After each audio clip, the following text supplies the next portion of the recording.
सबसे पहले आप सभी को राधे राधे, जय श्री कृष्णा। आप सभी का स्वागत है मेरे चैनल काव्या कजरी पर। श्रीमन नारायण हिंदू धर्म में एकादशी व्रत का विशेष महत्व होता है।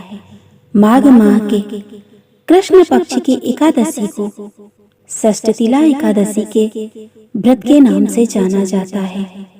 इस दिन व्रत रखते हैं और भगवान विष्णु की पूजा उपासना करते हैं। षष्ठतिला एकादशी का व्रत 6 फरवरी दिन मंगलवार को रखा जाएगा। इस उपवास को करने से शारीरिक पवित्रता और निरोगता प्राप्त होती है। मान्यता है कि इस दिन भगवान विष्णु की पूजा करने से स्वर्ग की प्राप्ति होती है। षष्ठतिला एकादशी के व्रत में तिल का उपयोग महत्वपूर्ण होता है। इसी के साथ इस दिन खाने वाले तिल को 6 प्रकार से इस्तेमाल किया जाता है। इस व्रत वाले तिल का दान करने से स्वर्ग की प्राप्ति होती है। आइए जानते हैं षष्ठतिला एकादशी व्रत का शुभ मुहूर्त। हिंदू पंचांग के अनुसार माघ कृष्ण पक्ष की एकादशी तिथि 5 फरवरी की शाम 5:24 पर शुरू होगी और 6 फरवरी को शाम 4:07 पर समाप्त होगी। पूजा के लिए शुभ मुहूर्त 9:51 से दोपहर 1:57 तक है। षष्ठतिला एकादशी का व्रत पारण 7 फरवरी को सुबह 7:06 से 9:18 तक किया जाएगा। पारण तिथि के दिन द्वादशी समाप्त होने का समय दोपहर 2:02 पर होगी। षष्ठतिला एकादशी के दिन तिल से स्नान, तिल का उपटन लगाना, तिल से हवन, तिल से तर्पण, तिल का भोजन और तिलों का दान करने पर स्वर्ग की प्राप्ति होती है। वहीं जीवन में प्रगति के लिए इस दिन स्नान के लिए पानी में थोड़ा सा गंगा जल और कुछ तिल के दाने मिलाकर स्नान करें। इसके बाद भगवान विष्णु की पूजा करें। षष्ठतिला एकादशी व्रत करने पर वैवाहिक जीवन सुखमय और खुशहाल बनता है।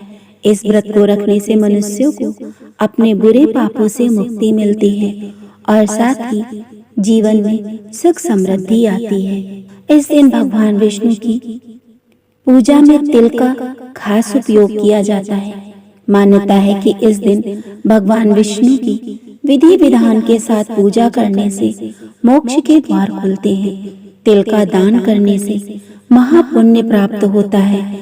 इस एकादशी के व्रत करने वाले को जन्म जन्म की निरोगता प्राप्त हो जाती है। एकादशी व्रत के दिन कथा का जरूर श्रवण करें। इसके बिना पूजन अधूरा माना जाता है। आइए सुनते हैं षष्ठतिला एकादशी व्रत कथा।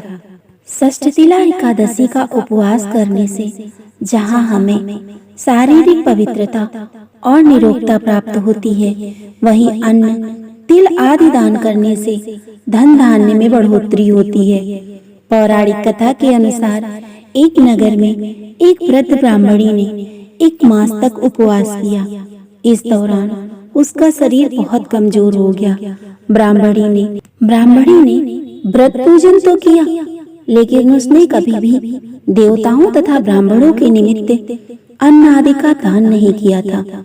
ब्राह्मणी ने उपवास आदि से अपना शरीर तो पवित्र कर लिया, लेकिन उसने कभी अन्नदान दान नहीं किया। अन्न के बिना जीव की तृप्ति होना कठिन है। एक बार की बात है, श्री हरि नारायण अपने भक्त ब्राह्मणी की परीक्षा लेने के लिए भिक्षु का वेश बनाकर उसकी कुटिया में पहुंचे। ब्राह्मणी ने श्री हरि के वेश में साधु को भिक्षा में एक मिट्टी का पिंड दे दिया। कुछ समय व्यतीत होने पर वह ब्राह्मणी शरीर को त्याग करके स्वर्ग को प्राप्त हुई। अपने जीवन काल में पूजा पाठ, व्रत, मिट्टी के पिंड के प्रभाव से स्वर्ग में एक आम वृक्ष सहित घर मिला, लेकिन उसने उस घर को अन्य वस्तुओं से खाली पाया। वह अन्न भी नहीं था। तब ब्राह्मणी ने विष्णु भगवान से पूछा कि मैंने अनेक व्रत आदि से पूजा पाठ किया, किंतु फिर भी मेरा घर वस्तुओं से रिक्त है, इसका क्या कारण है? तब श्री हरि ने कहा, इसका जवाब तुम्हें देव स्त्रियां देंगी। इसके बाद देव स्त्रियों ने ब्राह्मणी को षष्ठीतिला एकादशी का महत्व बताया। उस ब्राह्मणी ने देव स्त्रियों के कहे अनुसार षष्ठीतिला एकादशी का उपवास किया। उसके प्रभाव से उसका घर धन धान्य से भर गया। तब से षष्ठीतिला एकादशी व्रत किया जाने लगा। शास्त्रों में वर्णित है कि बिना दान किए कोई भी धार्मिक कार्य संपन्न नहीं होता। मनुष्य जो और जैसा दान करता है, शरीर त्यागने के बाद उसे फल भी वैसा ही प्राप्त होता है। ये तमाम जानकारी जनरुचि को ध्यान में रखकर दी जा रही है। ज्योतिष और धर्म के उपाय और सलाहों को अपनी आस्था और विश्वास पर आजमाएं। उद्देश्य मात्र आपको बेहतर सलाह देना है। इस संदर्भ में हम किसी प्रकार का कोई दावा नहीं करते हैं।